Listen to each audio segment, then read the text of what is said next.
أعوذ بالله من الشيطان الرجيم بسم الله الرحمن الرحيم كانوا قليلا من الليل ما يهجعون وبالأسحار هم يستغفرون.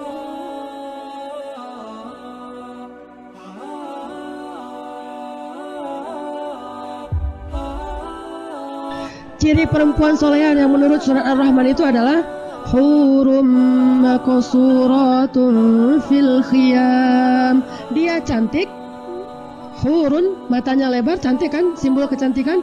Dia cantik, tapi dia maksuratun fil khiyam, nggak mau kelihatan orang. Coba, udah cantik nggak mau kelihatan orang, itu baru namanya perempuan siratum mustaqim. Belajar dari siapa? Belajar dari Maryam. Maryam tuh cantik banget, tapi nggak mau kelihatan orang. Kalau ini nggak banget cantiknya, pengen kelihatan orang banyak. Padahal di PP-nya kalau orang lihat biasa-biasa aja, cuma dianya aja yang selfie. Merasa saya kok cantik banget sih, gitu ya. Jatuh cinta kepada diri sendiri. Perempuan yang soleha itu justru dia makin cantik, makin nggak mau kelihatan. Nah, calon istrinya Musa tuh kayak gitu tuh. Dia berdiri di belakang berdua dengan adiknya. Entah yang istri Musa, yang adiknya, entah yang kakaknya, nggak disebutkan. Pokoknya berdiri berdua dengan saudarinya. Diam aja berdua di belakang, nungguin kapan ya selesai ini penggembala yang laki-laki, biar kita giliran. Datang Musa ke sana, ma khotbukuma, kenapa kalian, ada apa gitu. Kata mereka, coba lihat. Qalata, kata mereka, la naski hatta yusdirar ri'a wa abuna syekhun kabir. Segitu aja. Panjang nggak? Sedikit. Kami nggak bisa ngasih minuman ternak dan ayah kami udah tua. Gitu doang. Enggak. Ada apa? Nggak ada apa-apa gitu. Padahal caper, ada SMS nyasar dibalas lagi, nanti pakai emotikonnya banyak gitu ya.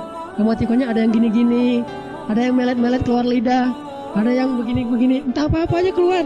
Nggak ada caper sama sekali. Cuma mengatakan kami nggak bisa ngasih minuman ternak karena ayah kami udah tua. Udah segitu doang. Apakah ini dianggap sadis? Banyak kadang-kadang orang yang nggak ngerti ya. Ketika si akhwatnya ngomongnya agak serius, nggak menatap wajah secara terus-menerus sesekali aja. Terus juga kalau ngomongnya nggak ada senyum yang terlalu berlebihan, dianggap sombong banget. Itu bukan sombong, itu yang disebut dengan wanita siratul mustaqim. Perempuan istiqomah tuh gitu tuh. Kalau yang kalau yang dia tersenyum atau ini bukan juga nggak istiqomah, nggak. Boleh-boleh aja selama tidak berlebihan. Jangan juga, berarti yang senyum-senyum, yang mungkin dia ramah, berarti dia orangnya nggak soleha. Belum tentu juga. Tetapi kalau kita lihat ikonnya di Al-Quran, kisah-kisahnya, rata-rata kayak gitu tuh. Kami nggak bisa memberi minuman ternak, dan bapak kami udah tua. Segitu aja. Apakah dilarang laki-laki ketemu dengan perempuan berbicara? Nggak dilarang. Apakah harus pakai hijab? Nggak harus pakai hijab. Istilah pakai hijab kayak gini nih di dalam masjid, ini baru ada setelah zaman Nabi. Di Masjid Nabawi ada hijab? Nggak ada hijab. Di masa Rasul, di Masjid Nabawi itu nggak ada hijab. Apa buktinya? Satu, ketika ada seorang perempuan, anaknya Abu Lahab mengadu kepada Nabi karena dituduh sebagai anaknya Abu Lahab. Kata Nabi, besok kamu sholat berjamaah di masjid, duduk paling depan ya, biar kelihatan. Besok dia duduk paling depan. Sehingga Nabi mengatakan, wahai kaum muslimin, siapa yang mencela nasabku berarti dia mencela aku. Sesungguhnya semua nasab di hari kiamat terputus kecuali nasab Nabi Muhammad. Kata Umar, ya Rasulullah, siapa yang mencela nasabmu? Kasih tahu ke saya. Ya Umar, duduk. Wahai kaum muslimin, itu anak Abu Lahab. Siapa yang mencela dia karena bapaknya? Sesungguhnya dia adalah dari keluargaku, dan keluargaku itu tidak terputus nanti di hari kiamat. Ditunjuk orangnya dan kelihatan, menunjukkan bahwa di Masjid Nabawi tidak pakai hijab. Yang pakai hijab di rumah Nabi. Kenapa? Khusus istri-istri Nabi. Kalau kalian bertanya kepada istri-istri Nabi, bertanyalah waraul hijab, di balik hijab. Itu pun gara-gara Tolha jatuh cinta kepada Aisyah. Asbabun nuzulnya kan gitu tuh. Tolha bilang apa? Kalau Rasulullah meninggal, saya bakalan menikahi Aisyah. Soalnya Rasulullah udah 60 tahun, Aisyah masih 16 tahun. Kalau Rasulullah meninggal, saya akan menikahi Aisyah. Turun ayat di surat Al-Ahzab. Satu ayat itu tentang masalah hijab dan tentang masalah gak boleh menikahi istri Nabi setelah Nabi meninggal. Kata jumhur ulama itu khusus karena ada fitnahnya. Boleh pakai hijab kayak gini? Boleh. Nggak pakai hijab juga boleh. Intinya soal bagaimana sikap masing-masing. Tapi kalau nggak bisa jaga sikap, mending pakai hijab aja deh. Cuma kalau misalnya pakai hijab masih belum bisa jaga sikap, mending nggak usah ngaji aja deh. Ngaji ikhwan hari Minggu, akhwat hari Sabtu. Tapi insya Allah di sini semuanya ngerti lah. Nggak pakai hijab pun bisa kan ya? Semangat bilang insya Allahnya. Artinya bahwa boleh ketemu Nabi Musa dengan calon istrinya walaupun mereka belum muhrim. Ya namanya juga ketemu di tempat umum dan tidak ada hubungan yang mesra-mesra, cuma ngomong gitu doang. Gimana apa? Ada apa? Kami nggak bisa ngasih minuman ternak soalnya bapak kami udah tua. Oh gitu. Ya udah langsung diambil oleh Musa. Dia ngantri di belakang para penggembala, ngambil air dengan timba yang gede-gede yang biasa dibawa oleh 2 orang 3 orang laki-laki. Musa ngangkat sendiri dan ternaknya itu bukan 1 ekor unta. Bisa ratusan ekor unta dikasih minum sendiri oleh Musa. Padahal dia baru pulang dari perjalanan jauh. Begitu capeknya masih punya tenaga. Musa terkenal orang yang sangat kuat. Sehingga Nabi sering bilang Umar itu mirip dengan Musa. Keras, kuat orangnya. Gimana nggak kuat? Dia pegang janggut kakaknya dibanting kan? Gimana megang janggut banting? Berarti tuh kenceng banget. Ya ibna ummi la ta'khudz bi lihyati, kata Harun. Harun itu kan orangnya lembut tuh. Wahai anak ibuku, jangan kau tarik janggutku. Lalu kenapa engkau biarkan mereka tersesat? Oh Musa, keras orangnya terhadap kebatilan. Aku sudah nasihati mereka. Wahai orang Bani Israel, wahai dan sebagainya. Ini menunjukkan bahwa Musa itu orangnya kuat, terlihat. Setelah itu Nabi Musa udah ngasih minuman ternak, dia langsung pergi. Gak ada basa-basi yang lain. Duduk, ya Allah, saya lapar. Si perempuan-perempuan ini udah pulang. Tiba-tiba salah satu di antara mereka diutus oleh ayahnya datang lagi, alastihya, datang kepada Musa malu-malu, alastihya, malu-malu datangnya. Gimana datang malu-malu? Gimana ya, wajahnya merah kan gitu kan ya? Gimana mau ketemu, soalnya nih bukan nggak kenal, orangnya keren lagi. Terus saya nggak pernah ketemu dengan cowok lagi, belum biasa. Kalau nggak malu-malu berarti udah biasa gaul sama laki-laki. Kalau ini istihya menunjukkan dia belum terbiasa berinteraksi dengan laki-laki, sehingga makanya kemarin pas mereka nikah nih yang tadi saya cerita akhwat, baru kenal sehari udah langsung khitbah. Pas mau ngasih makain mas kawin, kan ada semacam penyerahan mas kawin tuh, habis akad nikah, udah gitu cium tangan, salaman gitu ya. Pas mau salaman gimana? Lama, mau salaman tuh gini-gini lama, kayak ada magnet gitu, gak dapat gitu ya.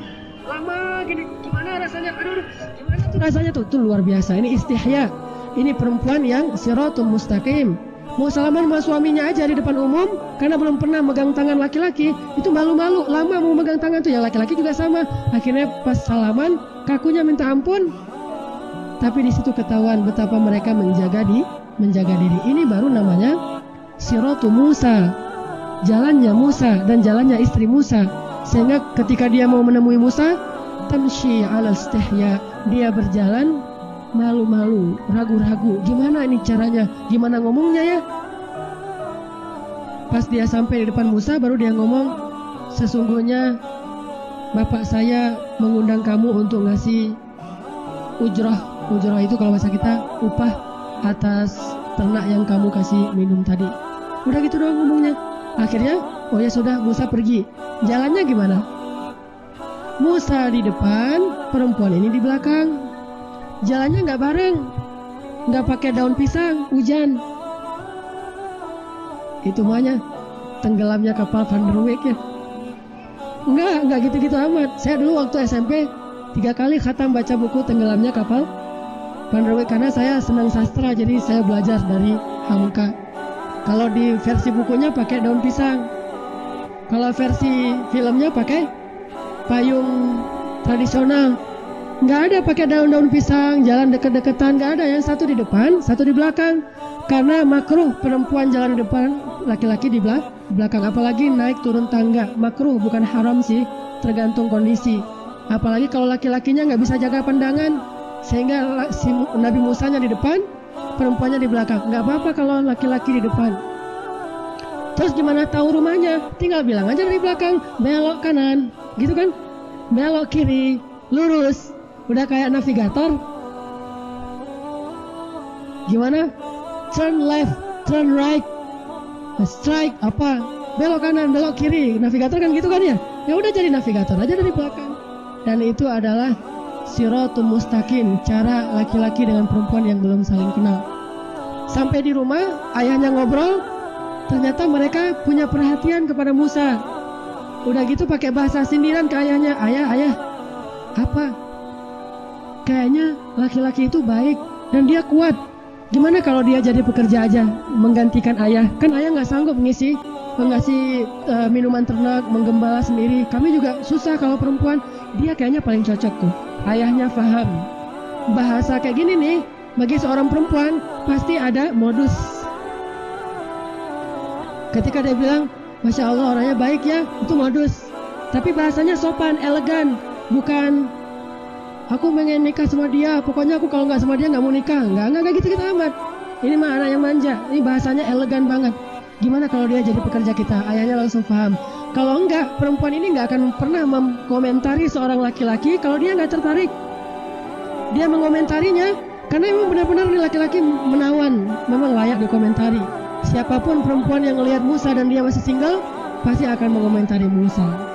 Dan ayahnya tahu, kok anak saya selama ini nggak pernah perhatian sama laki-laki, yang ini dia komentar, dia bicara, oh berarti dia ada hati nih. Orang dulu kan gitu kan. Saya pernah dengar cerita sepupu saya mau nikah perempuan sepupu saya. Keluarganya bagus, cara pendidikannya, akhlaknya bagus. Suatu hari si sepupu saya ini pernah nyebut nama seorang sepupu yang lain, laki-laki. Kata mamanya, saya belum pernah dengar loh dia nyebut tentang seorang laki-laki, baru kali ini. Kayaknya kita jodohin yuk dia sama sepupunya. Nah ini berarti menunjukkan perempuan ini selama ini terjaga. Sekali dia nyebut laki-laki itu gara-gara dia tertarik dan orang tuanya langsung ngerti. Sedangkan kalau udah biasa, kamu serius gak sih? Kamu serius gak sih? Tanya kayak gitu. Kalau kayak gitu tuh berarti udah biasa tuh. Soalnya seringnya gak serius. Wahai ayah, boleh gak dia jadi pekerja di rumah kita? Kata ayahnya, wahai Musa, bukan ditawarkan jadi pekerja, ditawarkan jadi suami, tapi dengan cara maharnya bekerja. Lebih cerdas lagi nih si bapak. Calon mertuanya cerdas banget ya. Jadi sekali gitulah. 2-3 pulau terlampaui. Wahai anak muda. Kalau bahasa di drama-drama radio, wahai kisanak gitu ya. Maukah engkau menikah dengan putriku? Sesungguhnya kami ini orang baik, kan gitu kata dia. Sesungguhnya kami ini orang baik, maksudnya sesungguhnya aku dan putri-putriku ini orang yang terjaga. Putriku itu bukan orang-orang yang sembarangan, bukan perempuan yang biasa. Dia orang yang aku jaga sejak dia kecil. Maukah engkau menikah dengan putriku? Dengan mahar bekerja selama 8 tahun atau 10 tahun, terserah kamu.